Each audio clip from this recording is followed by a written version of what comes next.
اللي ورايا دي الفولكس فاجن ارتيون الفاست باك بتاعتها، جميله، تصميم رياضي جدا، اعلى فئه، الار لاين، كروم في كل حته، ازاز فامي تحفه، شنوط 18 بوصه، جميله جدا جدا بشكلها الفاست باك، وكذلك برده الشوتنج بريك بتاعتها، وبتنزل برده بالار سواء الاثنين الفاست باك والستيشن كوبي. فولكس فاجن اعتيادي جدا، ده الفيس ليفت. فمن جوه عندنا الشاشه ال 8 بوصه، الديجيتال كوكبيت ال 10 بوصه، الدي اس جي نقل الحركه، الموتور عندنا 2000 تي سي بيولد 190 حصان، عاديه جدا لكن انيقه جدا.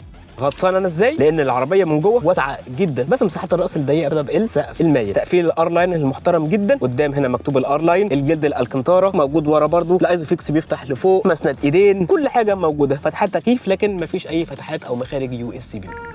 ولانها فاست باك فالشنطه بتشيل كتير جدا.